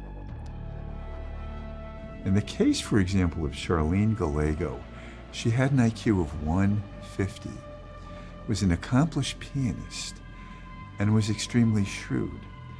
Gerald Gallego, her husband, conversely, had an intelligence quotient in the double digits. And they both would simultaneously seek women as their prey. And they would choose 2 women at a time, one that suited Charlene's purposes and one Gerald's purposes. At another point, she actually left Gerald. So the capacity to leave someone under those circumstances, then followed by a decision to come back to this environment, really dilutes the suggestion that being a compliant victim really applies in this situation. The Gallegos are arrested after a friend of their last victim witnessed the abduction and gave police the license plate number of the Gallegos' car. Gerald is sentenced to death at San Quentin State Prison, but dies in 2002 of cancer while awaiting the execution.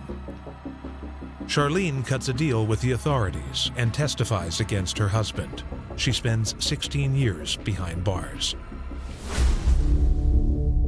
But there's a shift now to treating women equitably as heinous perpetrators, as opposed to just compliant victims.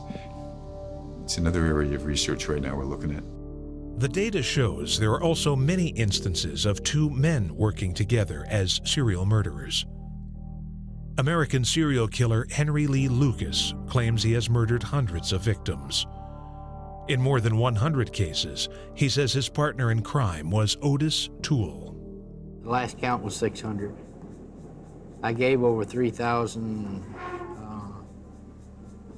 I think 3,608 confessions, I think is what it was, of cleared homicides. So it's a perverse version of 2 heads are better than one, with Otis Toole being probably psychotic, intellectually impaired, and Henry Lee Lucas, sort of being the one who was the more dominant of the 2. The 2 killers not only shared the thrill of killing, they sometimes raped their victims as well. Their prey included essentially anyone they ran into: hitchhikers, prostitutes, and migrant workers. And their heinous crimes even extended into other deviant sexual acts.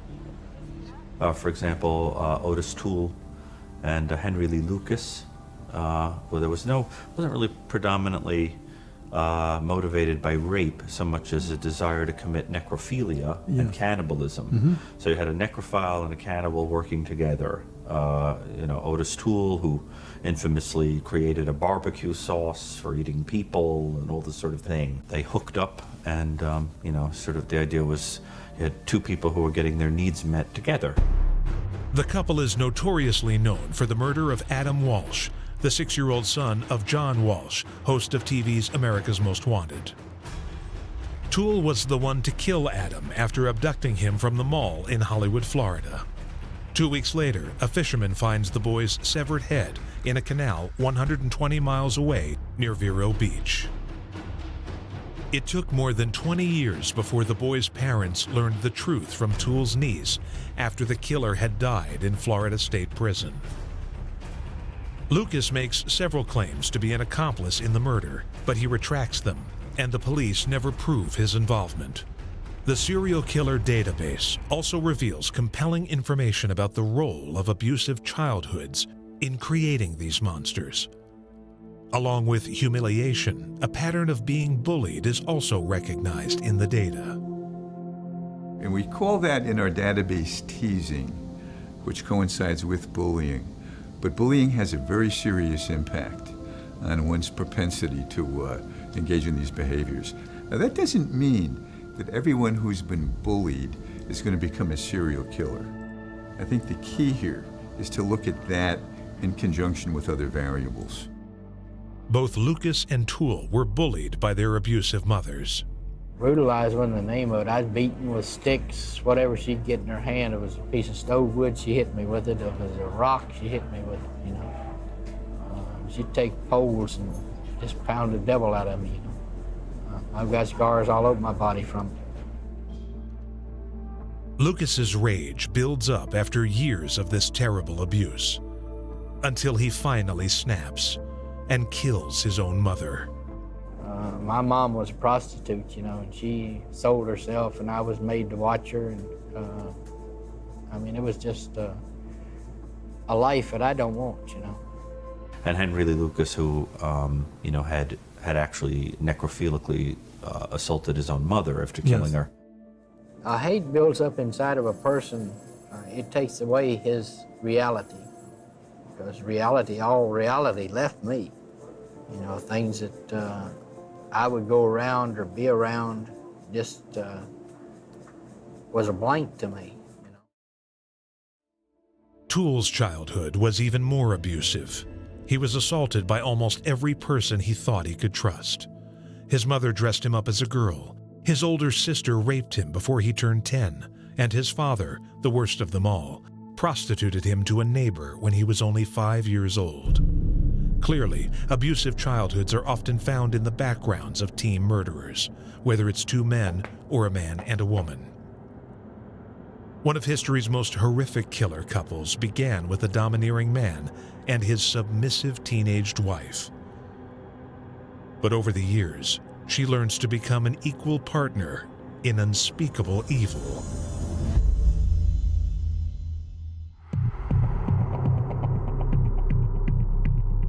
Serial killers who act as a team are responsible for some of the most despicable murders in the annals of crime. Sometimes the deadly duos are two men who are friends or relatives, and sometimes the couple are romantically involved, often a man and woman that get sexual thrills from their despicable homicides.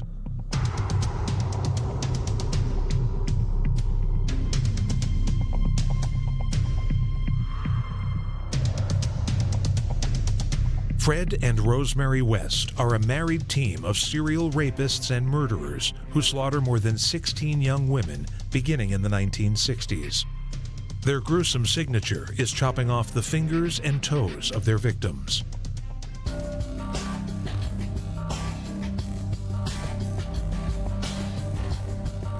While Fred is still a teenager, he becomes a child molester and burglar. At 21, he marries Rena Costello and becomes stepfather to her daughter from her first marriage. They soon have a daughter of their own. When Fred is 28, he meets 15-year-old Rosemary Lett, and the two fall in love. Rosemary's family is immediately suspicious of Fred. We were all shocked and dismayed, really, because Fred was quite a bit older than Rosemary, quite scruffy looking, and his first impressions when you tried to make a conversation with him was he was an out-and-out liar. The family has no idea Fred is still married to Rena. We only found that out some months later, when there were various other things that kept cropping up that we were finding out about. The one was his marriage. There was another one about he had been in prison. Soon, Rena disappears, and then her first daughter, Charlene, also vanishes. Fred claims they moved to Scotland. Charlene, we was told, preferred to be with her mother, and that was the reason why she disappeared. And Scotland was a very long way away at the time, although we loved Charlene, all of us, dearly. But it was maybe a little bit strange that she suddenly wanted to go back, and not to say cheerio. Rena and Charlene's murdered bodies are found years later. Meanwhile, the West's neighbor, Liz Agius, notices Fred and Rosemary's unusual lifestyle. As I got to know Rosemary and Fred West, Rose started telling me about her personal life. How did I feel about it? She was a prostitute. I just told her what, it was her business, it was nothing to do with me. She did go into details that she had like microphones or something in the bedroom, because if she ever had clients there, Fred was always on the opposite side into the next room, and he likes to listen to things like that. Weird, absolutely weird, but their life, it was up to them to whatever I thought turned them on, and you know, I never took no notice really. I liked her for what she was, and you know, as a friend, what she did in her own business, or in her own life. Liz quickly grows nervous about Fred. Well, he started off a casual conversation like, how are you, where have you been? And then as time went by, it got to sex. He always talked about sex. He used to say to me, what I could do with you in bed, would I like to try it with him? If I like, I can have 3 in the bed, him, Rose, and myself. How would I feel like if I went on the game? It was just sex, sex, sex, sex mad.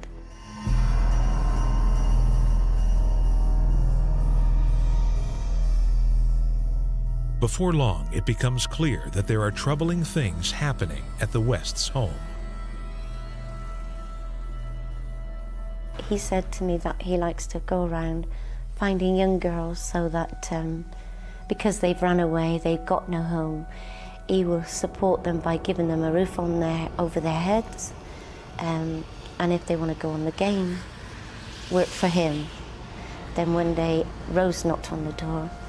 She said she was going out with Fred. And I said, well, why are you going with him, you know? And she turned around and said to me, so long as there's a woman in the car with a male, there's always an easy chance for another girl who they're going to pick up will get inside the car, because she will be there with him. In the cellar of the West home, young victims are subjected to brutal sexual assaults. After binding them and taping their mouths shut, the Wests carry out acts of sexual perversion and torture. Some of the victims die in the process. Others cannot be allowed to live. Fred hints at what's going on to his neighbor when he shows her his cellar. We went down there, and Fred said he wasn't sure what to make of this yet. He said, I don't know whether to make it a playing area for the children. Or he nudged me and he used to say, or else I could make this into my torture room and things like that. He said, just think, he said, what I could do to you down here if he said, nobody would hear me. He said, because I'd make it soundproof. And I used to say, keep wishing. Once me and Rose was I was in what they call the sitting room, but there was beds as well inside there, in this room. I was sitting on the settee, Rose was making a cup of tea. And then the next thing, Fred came behind from the door, put these handcuffs on me, and I was quite nervous on it, and then Rose turned around and said, get them friggin' off her. You know, just like that. And without any hesitation, he took them off. He said, I was only joking. Still, the neighbor doesn't comprehend what's going on in the West home. All I knew is that Rose was a prostitute, and they both had other women as prostitutes, but I didn't see any. It was only what they told me. I didn't know they was going to kill anybody or torture anybody. You wouldn't have thought that they were the type of couple to have done that. It's not hard to understand her not knowing the truth, because what's actually happening in the home of Fred and Rosemary West is simply beyond comprehension. Deadly duo Fred and Rosemary West are systematically torturing and killing young women in the cellar of their home at 25 Cromwell Street in Gloucestershire, England. The address is soon to become the most notorious in Great Britain, as the West's killing spree has gone undetected for over 20 years. Like many serial killers, both Fred and Rosemary endured violent, abusive childhoods. Rosemary was the fifth of 7 children. People found her slow, and she had trouble making friends. On the surface, the family seemed ordinary, but in fact, there was terrible abuse. Rosemary and her brothers and sisters suffered frequent beatings at the hands of their tyrannical father, Bill Lett, who was a diagnosed schizophrenic. He was a madman, complete madman, when he was in these rage of temper fits, whatever. Nobody was excluded from it, my mother included. And we all lived under this threat of what he would do next. Fred and Rosemary form an inseparable bond, a devoted connection forged in murder. Always happy, always pretty little thing, yeah. And then one day she wasn't there anymore. Over the years, the couple is investigated, but charges are never filed, despite the fact that the police suspect links between the growing number of missing women. So in police circles and local gossip between police officers strongly believe that one person is responsible for all of those killings, and the presumption is that person would be local. Serial killer, well, that wasn't a word bandied about in the 70s, but yes, you could call it that it was quite firmly believed that one person was responsible and that he could well have been a local person. But who that person was, well, we didn't know it was Fred West, that's for sure. The sort of youngsters staying at Cromwell Street are the ideal victims, many of them having just recently left home. They were like me, you know. They most probably didn't have a lot of money and they were probably enjoying life to the full. Maybe they didn't have their relatives close by. Maybe they'd fallen out with their family for some particular reason. Very much the same as myself. I think we will find that we will actually notice clusters. And when I say clusters, we will notice that in one particular area there are more people going missing than other areas, and it could point the finger that there's something not quite right there.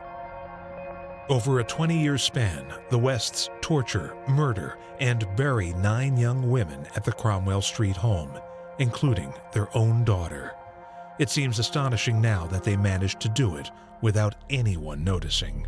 No child protection service in the United Kingdom, in the then state of knowledge and the procedures which then applied, could have anticipated or avoided this terrible set of tragedies. These two went to extraordinary lengths to prevent detection, and I think we need to keep that in mind and not look and try and second-guess people who are perhaps doing the best they could in difficult circumstances in the past.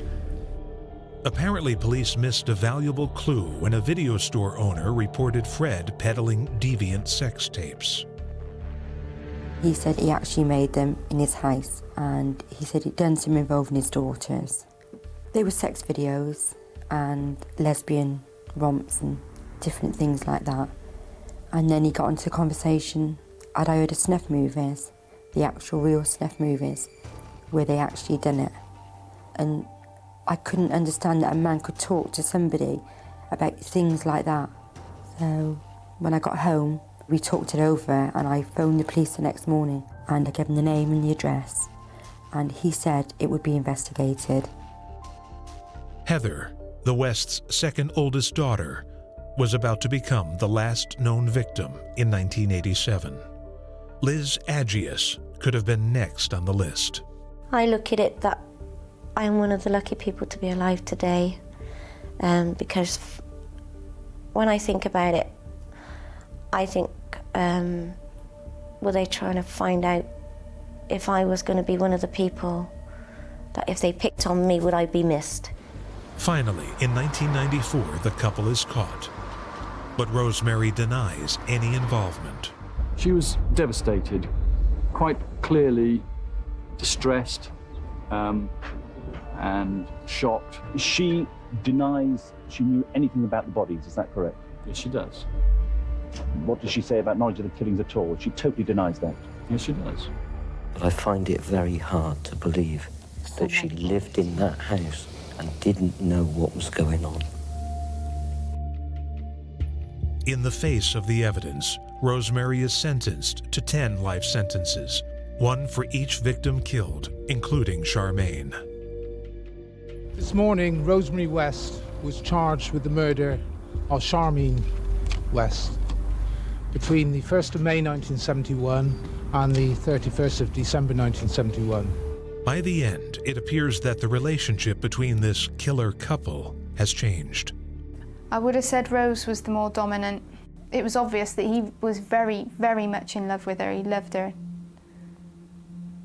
The way things were, he would have done everything and anything for her. Rose had changed then. I mean, she got more domineering then. She got this... Secretive. No, no. Secretive, and yeah. What she said went, and that was it. On January 1st, 1995, Fred West commits suicide, rather than face the same sentence as his wife. He strangles himself in his prison cell. Today, researchers are hoping that tools like the serial killer database may eventually help reduce the frequency of serial killers. So if we can identify these variables, we can identify these killers at early ages if we see these behaviors and take remedial action immediately by which to preempt any further activity in the future.